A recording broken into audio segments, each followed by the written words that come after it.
gentlemen, thank you so much for joining us. As always, I am Sarah Pararia, joined with the one and only Clinton Card. Let me call my name myself. Don't call my name, fam. You know what? I'm going home. Clinton's going to house.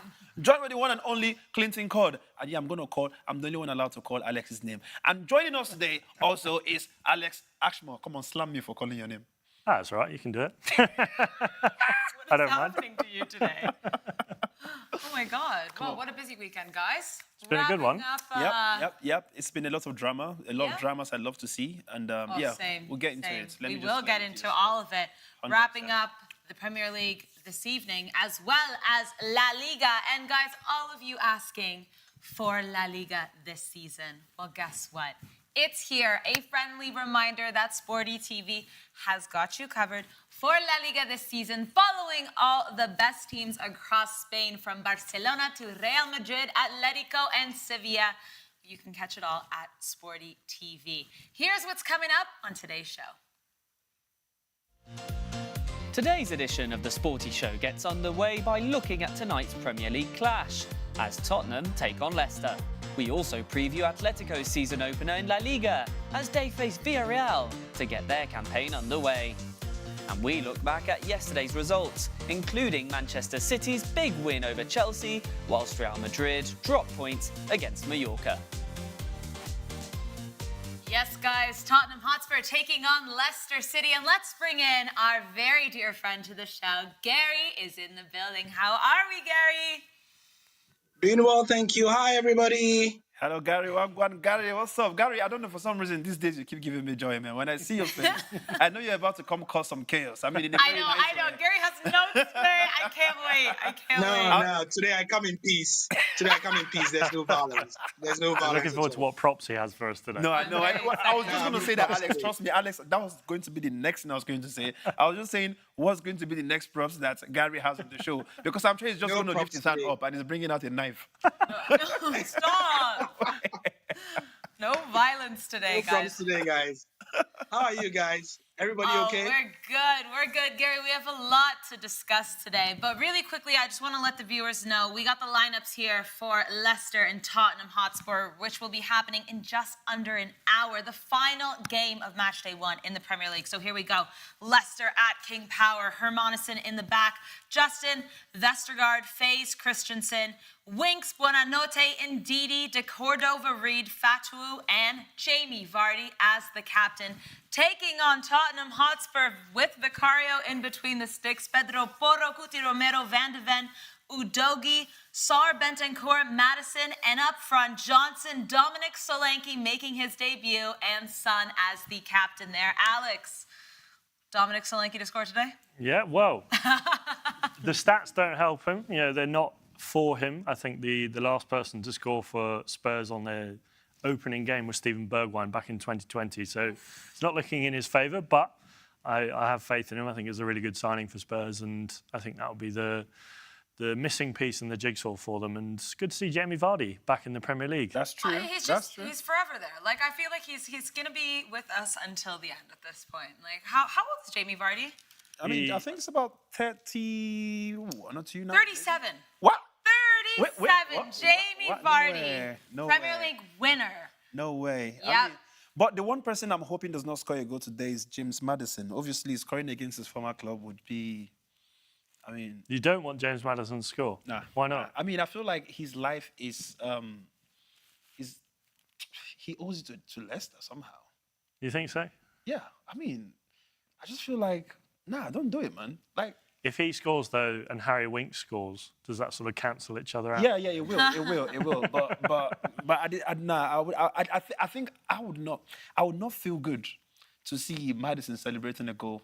I don't think he would celebrate a goal. No, he would not celebrate it, but it's more like he should not even score at all. Like if he should just do a Nicholas Jackson in front of the goal.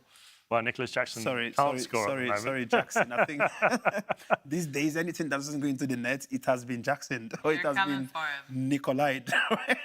You're coming for him. I mean, we're going to get into it eventually. We will. Gary, talk to me a little bit about Spurs and Leicester. What are you expecting from Big Ange's side heading to King Power? And obviously Leicester back in the Prem, trying to make a statement here. Well, so let's start with the home side. We know that they won the championship at a canter, right? But that means nothing when you come into the top flight. Also, the situation is not held much that, their star man, Dewsbury Hall, and then their manager, Maresca, have all left for Chelsea, which means that they spend a lot of the time they would have wanted to use to gel to leave. But I'm one of those who thinks that Maresca's exit is good for them because the kind of football that they played in the championship is not suitable for the Premier League. And if Maresca were there, it would have been easier to predict that they'll be going back to relegation. But with Steve Cooper, who is very different to Maresca, his methods are different. And thankfully, they seem to be, they've taken to his methods like ducks to water.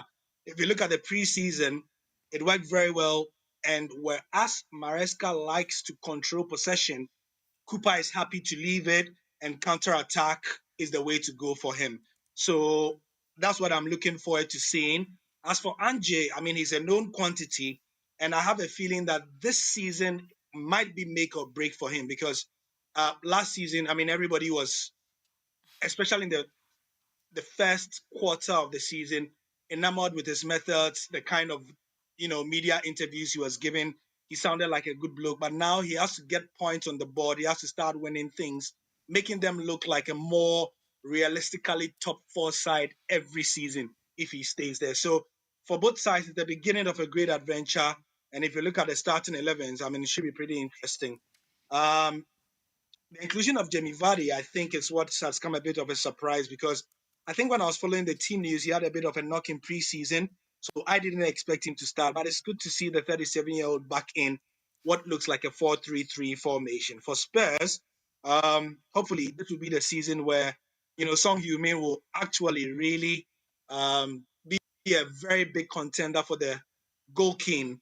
Hopefully, for us neutrals, he would take Erling Haaland down the wire to the final day of the season and contest for the goal king. That would be nice. Nah, I don't think that's going to happen, though. I don't see. I mean, I look at everybody in the Premier League. I think I can count a lot of people that would do that job, and definitely not him in song. He's a fantastic player. Me sounding like Alex now. I don't know when I hear the word fantastic. I don't know why. I go straight into Alex. You're going to say it with the fantastic. No, no. Now you're going to bend. No way.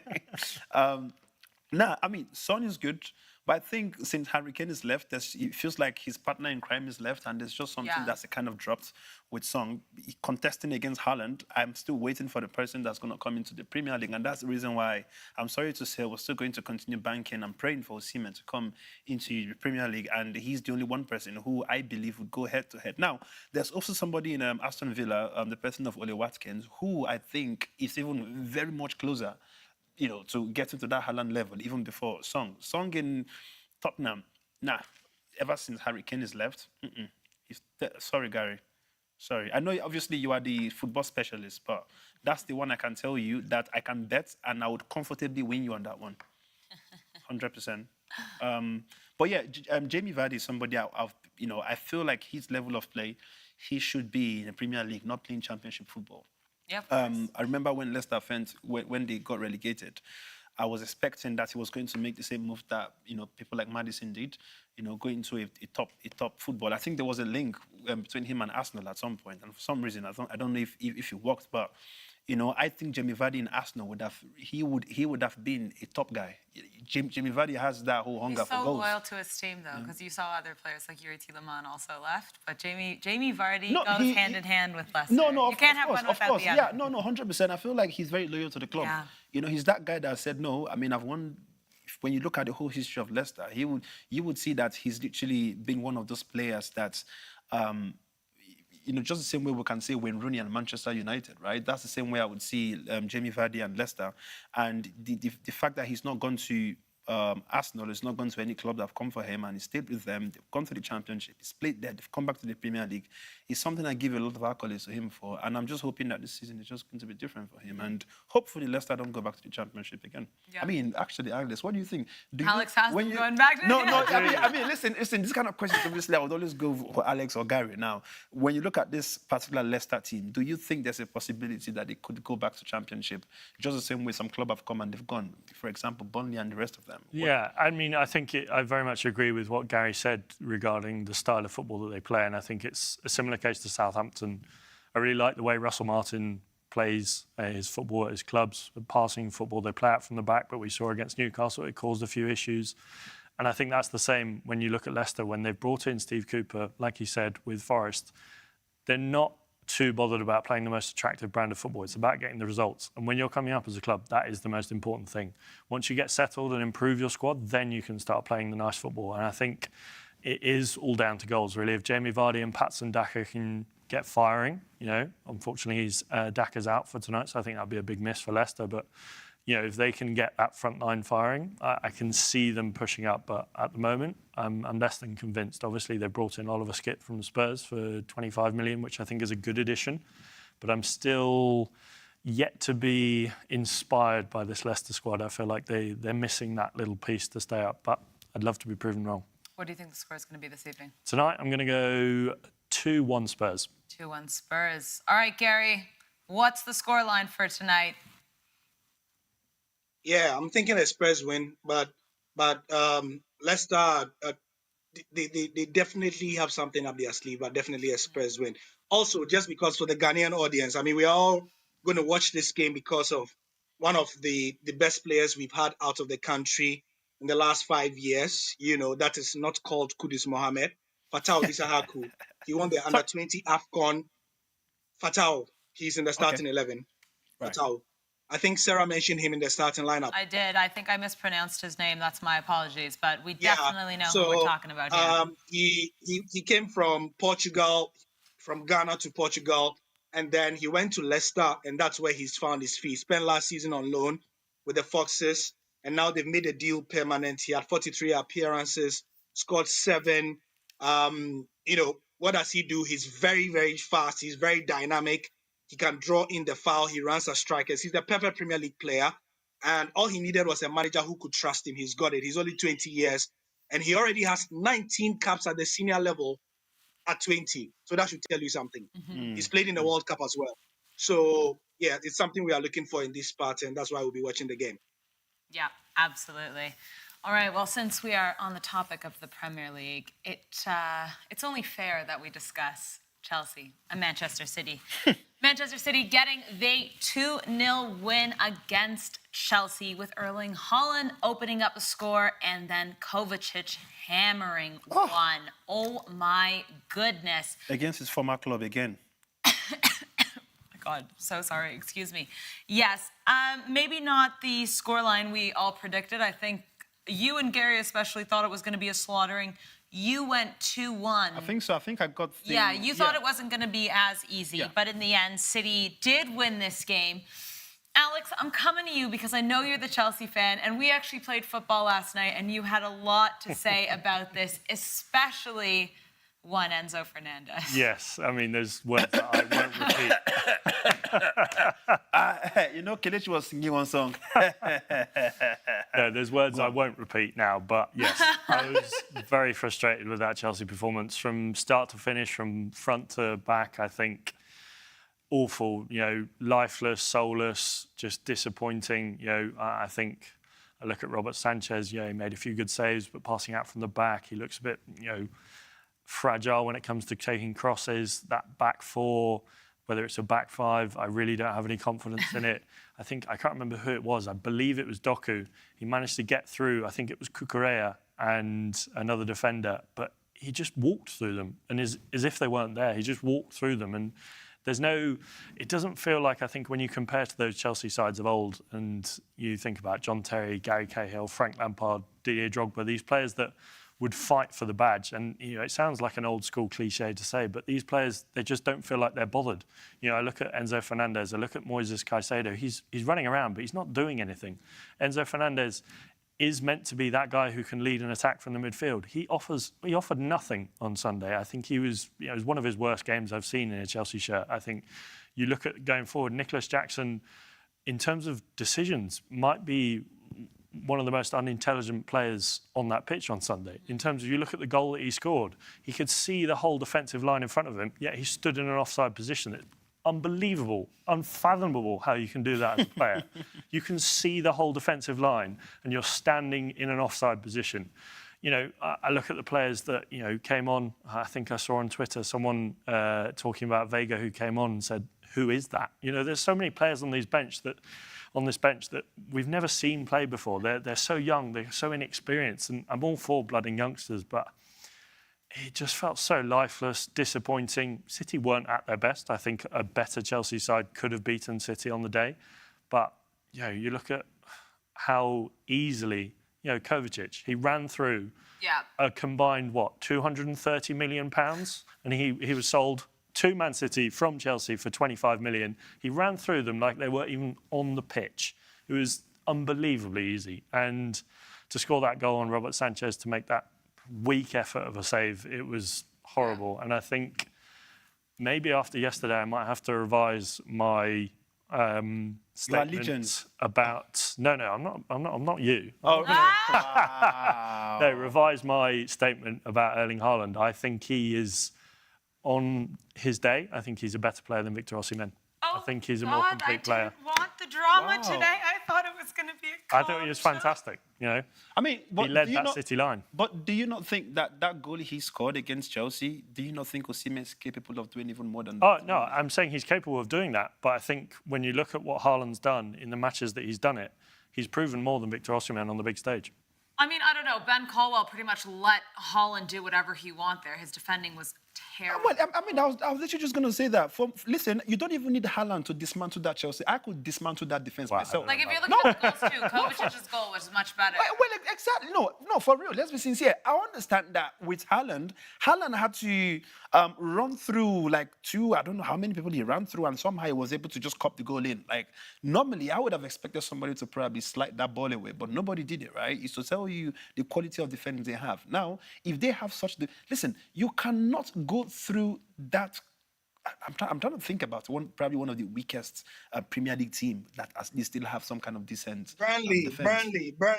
Well, exactly. Burnley is even talking about Gary's Burnley. So you're not going to use that kind of rubbish defense to put Haaland on some kind of like God. To me, that was just Haaland being Haaland. Now there are some kind of defense that if Haaland had done that, I would have been like, wow, were you able to actually pass the like of Rudiger? Were you able to pass the like of Carvajal or something? Like these are if he's able to do that with this kind of defenders, I would have said, right, okay. I think, I might have to believe that you are on some level that Osimhen would have to work really hard to get up to. But for Chelsea yesterday, you've just mentioned every ill that's gone on with Chelsea.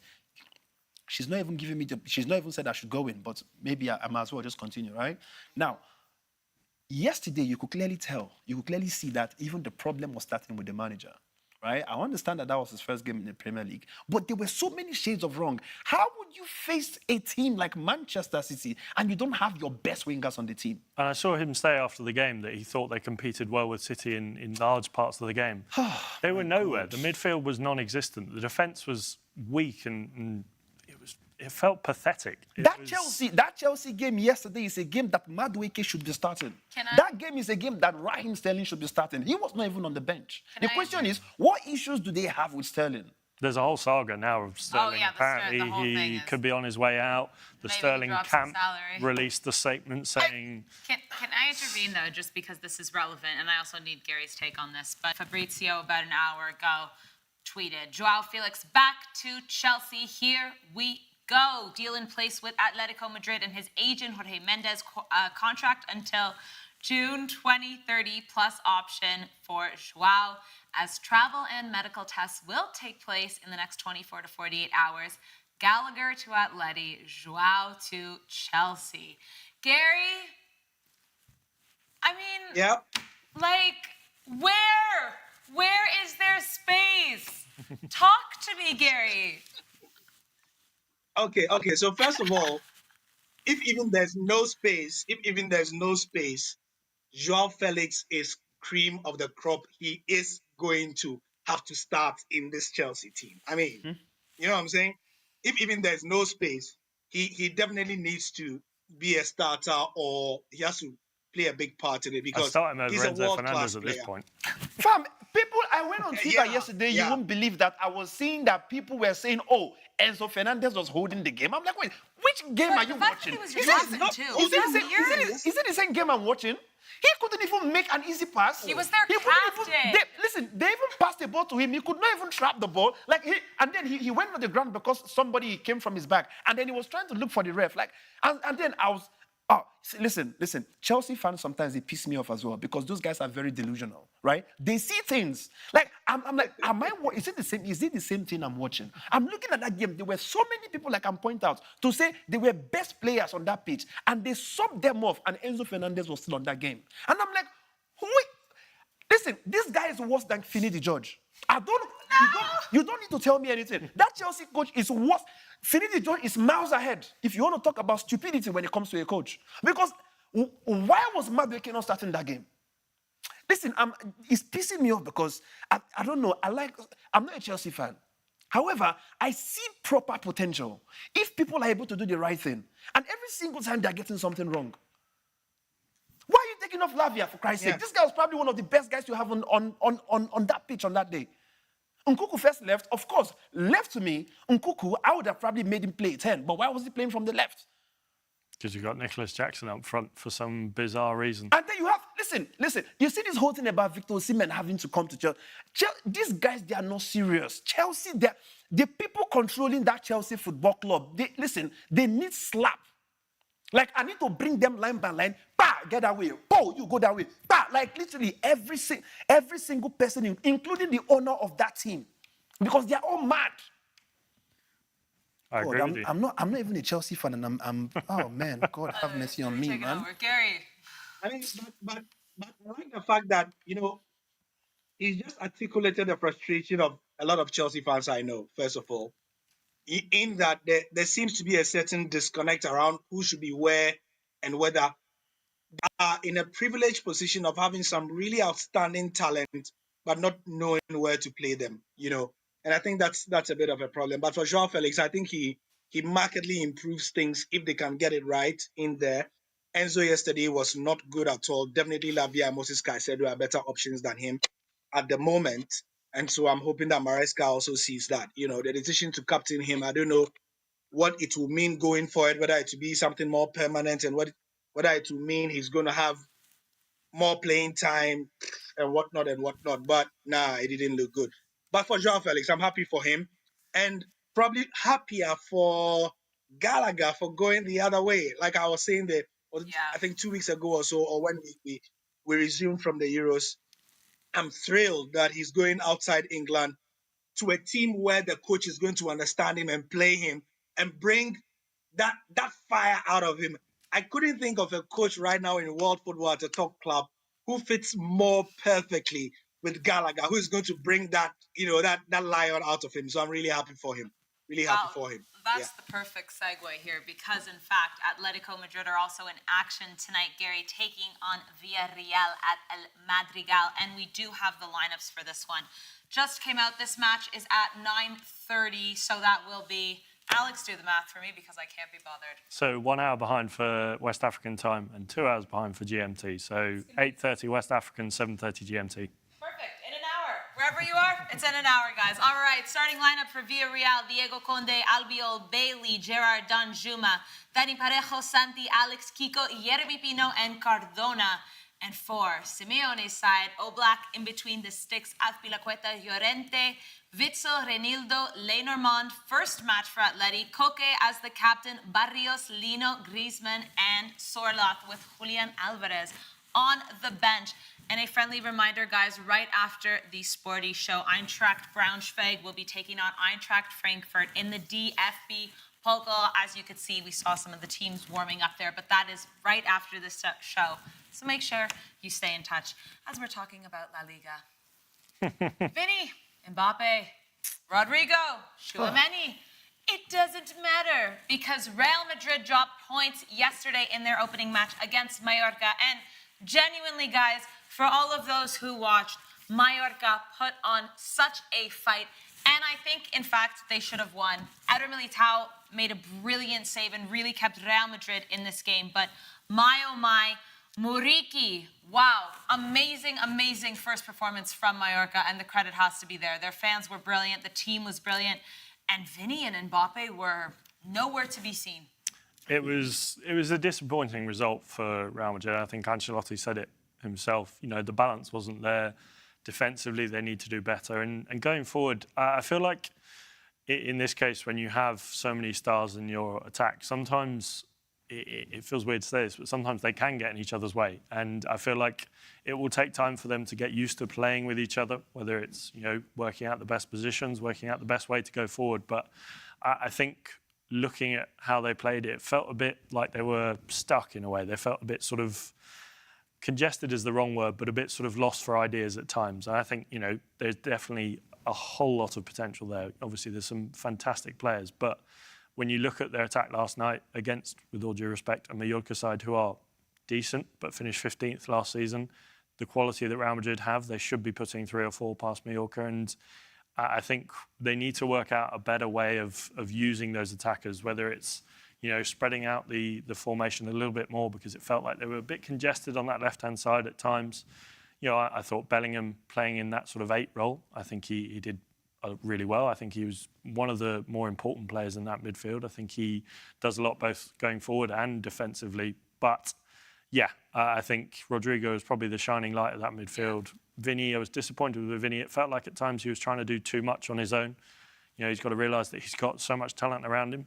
Use that talent. And yeah, I think Bellingham put it on his Instagram story last night. It's a marathon, not a sprint. It's a 1-1 draw. It's a point.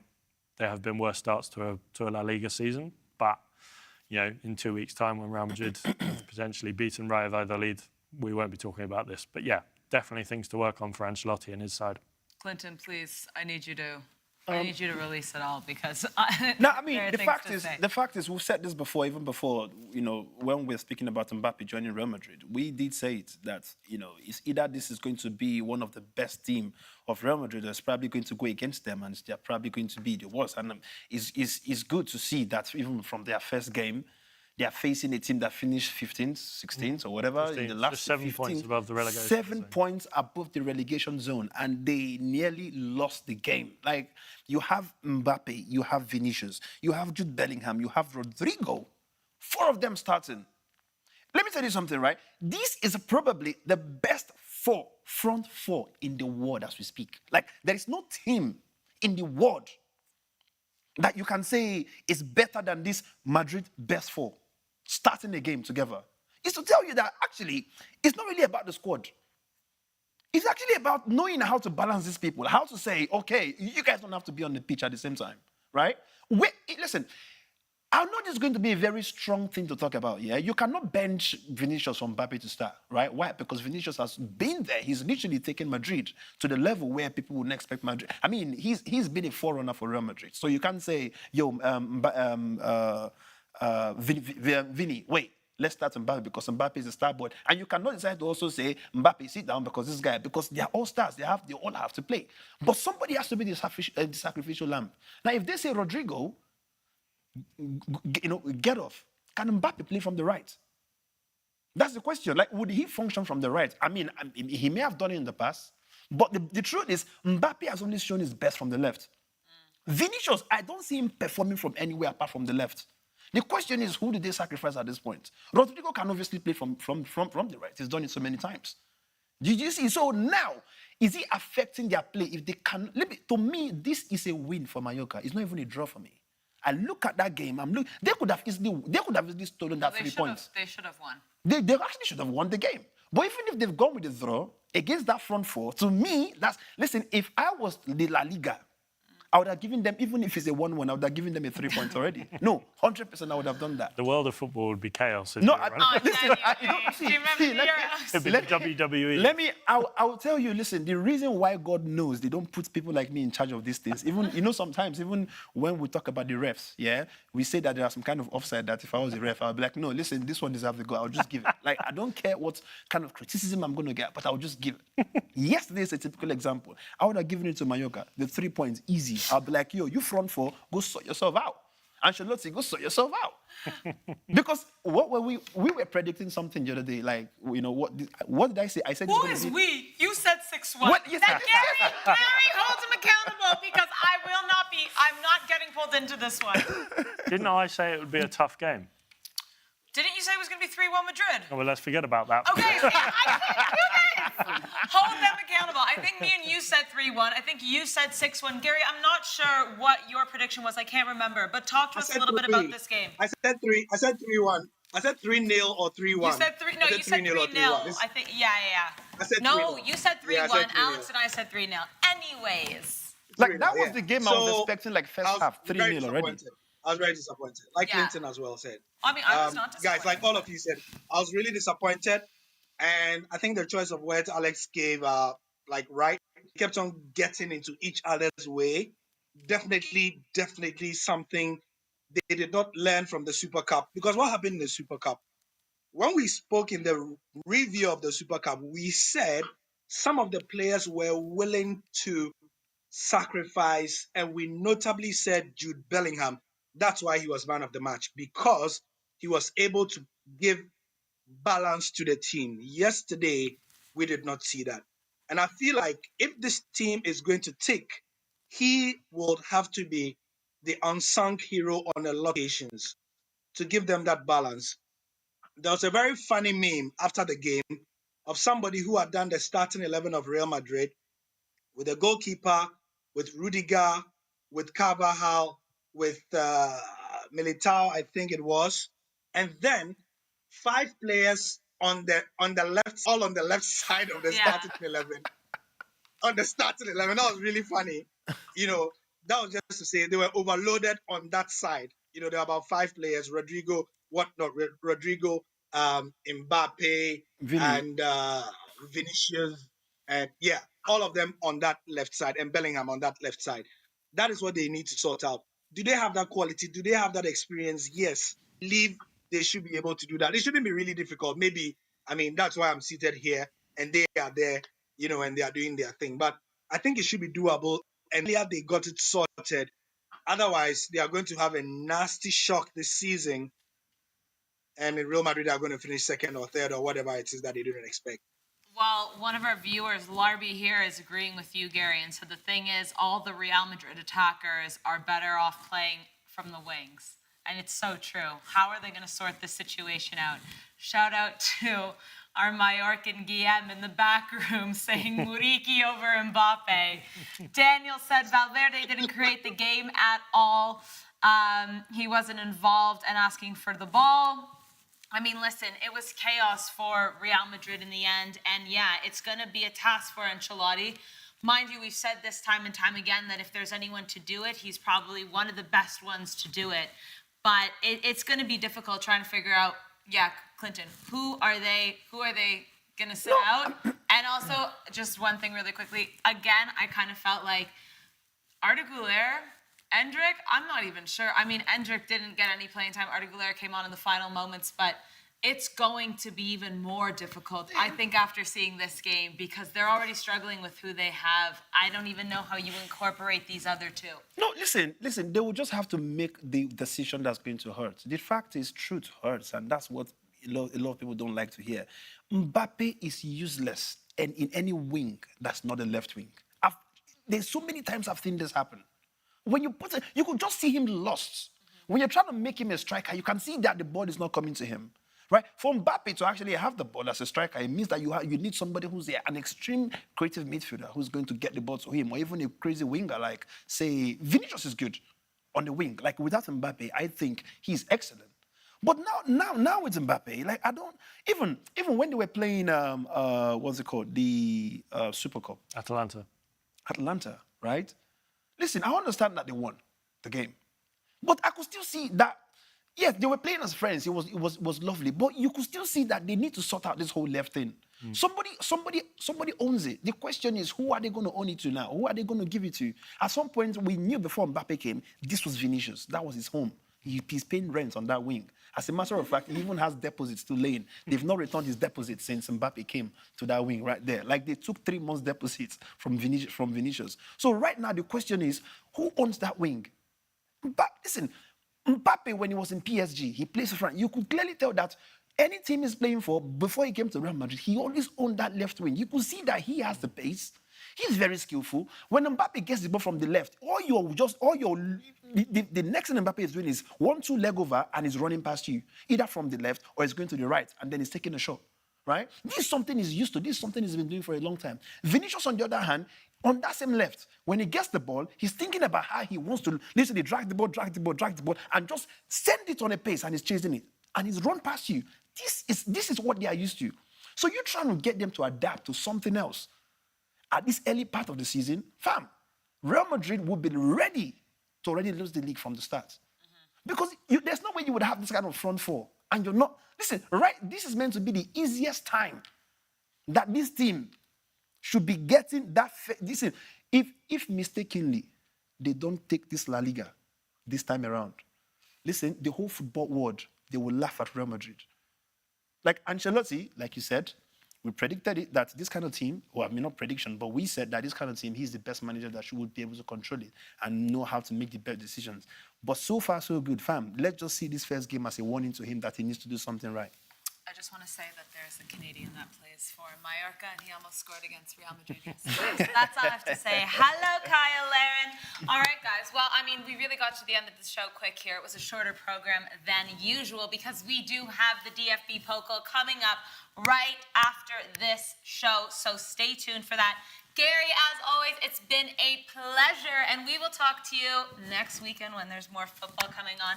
Gentlemen, we're back again Friday, previewing the Prem, Serie A, and La Liga. And guys, there are some juicy ones. Aston Villa and Arsenal, Barca and Bilbao.